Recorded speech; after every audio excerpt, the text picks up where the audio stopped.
Here's a quick video on how to use Concat for the edge credit on your Excel project number 2. Alright, so let's just say that you want to put the city, state, and zip into a single line, like I have it on the example, rather than on three separate,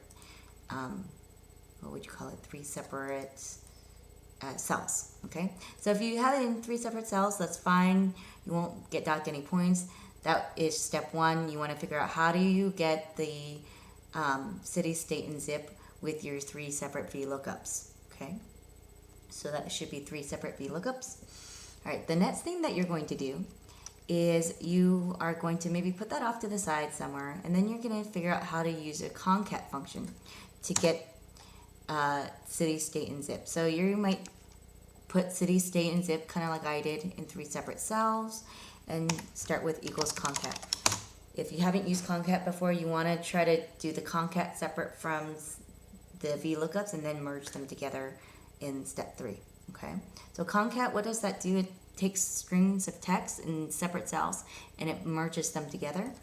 So if I want city, I would put for text 1 followed by comma so that it knows to go to text 2, state, comma, and zip. But you'll notice that it literally just merged them together. You don't have any commas and spaces the way that the example has it.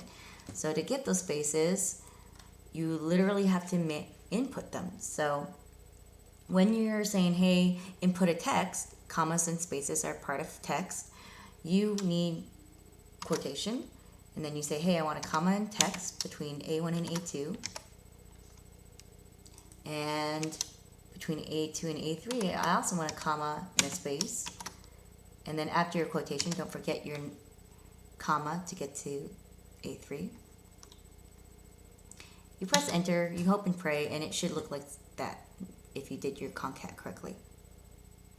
Once you're done, then you can combine your Concat. You can combine your Concat with your VLOOKUPs. So that's why I said take your VLOOKUPs, put them off to the side, because then you can take your Concat from here, paste it here. Oops. That's not what I wanted to do. Take your Concat here, paste it here. Well, and then instead of A4, you could refer, it should say VLOOKUP, and then you copy in your VLOOKUP that you had for the city.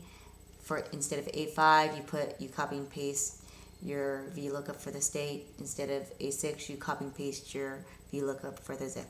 Okay, hopefully this was helpful if you wanted to complete the edge credit.